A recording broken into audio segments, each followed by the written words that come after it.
লম্বা না হওয়া বাচ্চাদের তার বিভিন্ন রকম কারণ থাকতে পারে।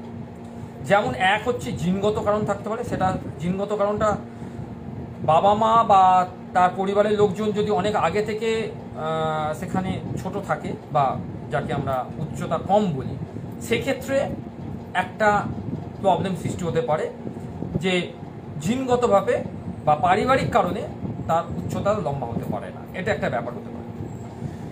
দ্বিতীয় কারণ হতে পারে যে তার হরমোনাল কোনো প্রবলেম থাকে, যে হরমোনাল প্রবলেম বলতে যেটা বাচ্চাটাকে লম্বা করে, সেই হরমোনাল প্রবলেমের মধ্যেও কিন্তু একটা যদি গ্যাপ থেকে থাকে সেখানেও কিন্তু বাচ্চা লম্বা না হওয়ার একটা কারণ থাকে। তৃতীয় কারণ হচ্ছে খুব ইম্পর্টেন্ট, সেটা হচ্ছে অপুষ্টির কারণ। অপুষ্টির কারণ হচ্ছে যে অপুষ্টিটা যে বাচ্চাটার শরীরের মধ্যে আছে সেইটা কিন্তু বাচ্চাটাকে সঠিক যে পুষ্টি হয় সেই পুষ্টির ক্ষেত্রে কিন্তু একটা কোনো না কোনো ক্ষেত্রে একটা প্রবলেম সৃষ্টি করছে। সেটাও কিন্তু একটা প্রধান কারণ হিসেবে আমরা কিন্তু জানতে পারি বা প্রধান কারণ হিসেবে আমরা কিন্তু ব্যাপারটা বুঝতে পারি। অর্থাৎ আমরা জানতে পারি যে এইটাও কিন্তু অপুষ্টির একটা প্রধান শিকার, যে বাচ্চাটা লম্বা হলো না, এটা কিন্তু একটা ব্যাপার থাকছে। আর একটা কারণ হতে পারে তার রোগের প্রভাব। অর্থাৎ রোগ জিনিসটা হচ্ছে যে তার শরীরে কোনো রোগ আছে কিনা। রোগটা আমরা কিভাবে অ্যানালিসিস করব? আমরা ছোটবেলায় বাচ্চাটার কোনো রোগ হয়েছে কিনা সেইখান থেকে আমরা পেতে পারি, বা সেইখান থেকে কোনো সিমটম তৈরি হচ্ছে কিনা সেটা থেকে আমাদের পেতে পারি। অর্থাৎ প্রত্যেকটা জিনিসেরই একটা সূক্ষ্ম ব্যাপার আছে, এবং তার সঙ্গে আমাদের আনুষঙ্গিক যে রুটিন, সেই রুটিনটারও একটা আনুষঙ্গিক ব্যাপারটা আমরা কিন্তু ধরে রাখতে পারি যে এই কারণে বাচ্চাটা লম্বা হচ্ছে না। আমরা বাচ্চাটা লম্বা হচ্ছে না বলে তাকে যে এই তুই স্কিপিং কর, লম্বা হয়ে যাবে, তাকে অত কোনারা বাঁশ ধরে ঝোলাচ্ছি না, এগুলো একদমই করতে যাবেন না। এগুলো করা মানে খুবই বোকামো করা, কারণ এইগুলো ঠিক করলে বাচ্চাটা লম্বা হবে না, কিন্তু দেখা যাবে তার শারীরিক অন্য কোনো সমস্যা তৈরি হয়েছে। আমাদেরকে মাথায় রাখতে হবে বাচ্চাটা কোনো অপুষ্টির শিকার নয়, তো কারণটাকে খুঁজতে হবে। যেমন আমাদের এই স্কুলে একটি বাচ্চা আছে, যে বাচ্চাটি ক্লাস 2-তে পড়ে, নাম বলবো না। সেই বাচ্চাটির হাইট অত্যধিক পরিমাণে শর্ট, কিন্তু তার মা এবং বাবা দুজনই মোটামুটি একটা স্টেবল পজিশনে হাইটে আছে। তাহলে বাচ্চাটা শর্ট হওয়ার একটা নির্দিষ্ট কারণ আছে। মানে তাকে দেখে কেউ বলবে না সে ছুটতে পড়ে, তাকে দেখে যে কেউ বলে দেবে সেই বাচ্চাটি পিপিতে পড়ে। মানে 3 বছর হাইটের যে বাচ্চার হাইট হয়, সেই 3 বছর এজের বাচ্চার হাইটের ওপর দাঁড়িয়েছে। মানে অ্যাভারেজ তার হাইটটা খুব বেশি হলে ওই 3 ফুটের কাছাকাছি হবে। তাহলে এই জায়গা থেকে আমাকে কিন্তু মাথায় রাখতে হবে যে বাচ্চাদের হাইটটা মা বাবার জিনগত কারণে নাও হতে পারে, তার হাইট বাড়ছে না হয়তো অপুষ্টির জন্য। আমরা যখন তার বাবা মার সঙ্গে কথা বললাম, বাচ্চাটি অপুষ্টির শিকার, কারণ যে ছোটবেলা থেকে সে পুষ্টিকর খাদ্য তার বাবা বা মা হয়তো কোনো কারণবশত দিতে পারেনি। কারণ অপুষ্টিকর খাদ্য মানে সে খাবার দাবার খায়নি বা সেরকম নয়, সে তাকে কেক, চকলেট, তাকে পিৎজা বা এই ধরনের খাবারগুলো সে খেতে খুব মানে একদম ফেভারিট তার বাচ্চাটি। কিন্তু এইটাই কিন্তু অপুষ্টির শিকারের একটা প্রধান লক্ষ্য, কারণ সে ফল খেতে পারে না, ফলের প্রতি তার একটা ল্যাক অফ প্রবলেম আছে। ক্লাসে ম্যাক্সিমাম সময় সে ঘুমিয়ে পড়ে, এটাও একটা মারাত্মক প্রবলেম।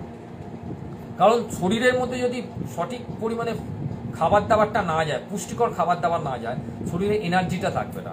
যাদের মর্নিং স্কুল থাকে তাদেরকে আমি সবসময় বলি যে মর্নিং স্কুলের ক্ষেত্রে বাচ্চাদেরকে আপনারা সবসময় ছোলা বাদাম, ক্যাটালি কলা, কাজু বাদাম যদি হয় ভালো, নাহলে দরকার নেই, জাস্ট ছোলা বাদাম আর একটা করে ক্যাটালি কলা দেবেন। এটা যদি ফার্স্ট অফ মর্নিংয়ে দিয়ে দেওয়া হয় বা স্কুলে মানে স্কুলে যাওয়ার আগে খাইয়ে দেওয়া হয়, সেই বাচ্চাটার মধ্যে অনেক বেশি এনার্জিটা বুস্ট করবে। সে কিন্তু স্কুলে গিয়ে হাজার চেষ্টা করলেও ঘুমোতে পারবে না, হাজার চেষ্টা করলেও অন্য কিছু করতে পারবে না। তার মাইন্ড ফ্রেশ এবং শরীরের মধ্যে একটা এনার্জি, যেমন আমাদের চা খেলে হয়, বাচ্চাদেরকে তো চা খাওয়ানো যায় না। অনেক ঘরে আছে বাচ্চাটাকে চা খাইয়ে দেয়, কিন্তু না, এটা ভুল। এটা বাচ্চাটাকে আমরা চা বাচ্চাটার ক্ষেত্রে অ্যালাউ করাটাই সবচেয়ে বড় ভুল। কারণ কেন আমি বাচ্চাটাকে চায়ের নেশাটা ধরাবো? এটা তো একটা ধরনের নেশা হয়ে যাবে। আমি নেশা ধরাতে গেলে তাকে ছোলা বাদামের খাবারটা খাওয়াই, যেটা শরীরে গিয়ে একটা ভালো পুষ্টি তৈরি করবে। আমরা সেই পুষ্টিগুলোর কথা ভাবি না, আমরা সেই পুষ্টিগুলোর কথা বলি না।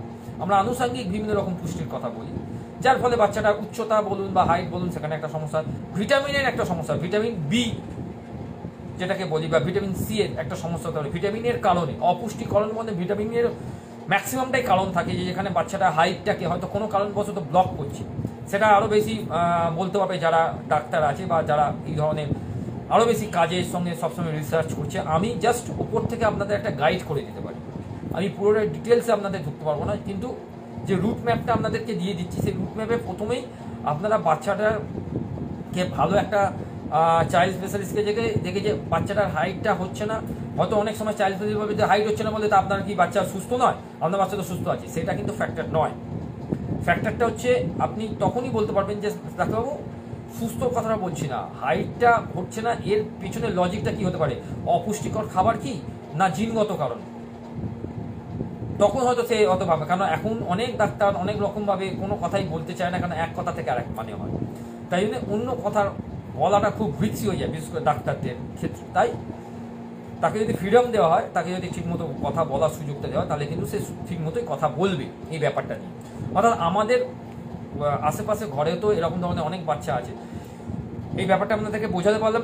একটা রিকোয়েস্ট আপনাদের সকলকেই করছি, প্রত্যেকটা মানুষকে রিকোয়েস্ট করছি, যারা হাইটে ছোট বাবা মা বা বাচ্চা, তাদেরকে কখনোই বিটে কথাটা, আমি শুরুতেই বলেছিলাম বিটে কথাটা না বলবেন না প্লিজ, এটা খুব একটা বাজে টার্ম। বলবেন স্যার ছোটোবেলা থেকে তো শুনে আসছি বিটে, না হ্যাঁ এটা ছোটোবেলা থেকে শুনে আসছেন বলে বলতে হবে এমন কিছু না। একটা মানুষকে যদি আপনি বেটে বলেন, একটা মানুষকে যদি মোটা বলেন, একটা মানুষকে যদি কুৎসিত বলেন, তার মনের ওপরে কি চাপটা পড়ে সেটা তো একটু বুঝতে হবে।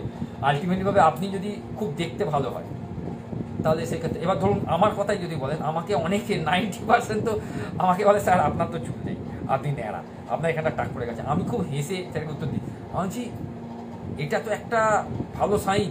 যদি বলে কেন, আমাকে অনেক বলে কেন এটা ভালো সাইন কিসে, আমার বন্ধুরাই বলে ভালো সাইন কিসেতে, তুই এরকম এত এই বয়সে এরমভাবে টাক পড়ে গেছে এই ব্যাপার।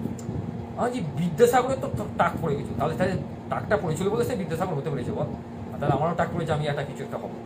মানে এই ধরনের আজকে আমি মজার ছলে উত্তরগুলো দিই। সবাই তো সব রকমভাবে মজা নেয় না, সে হয়তো ডিপ্রেশনের ব্যাপারটা নিয়ে নেয়।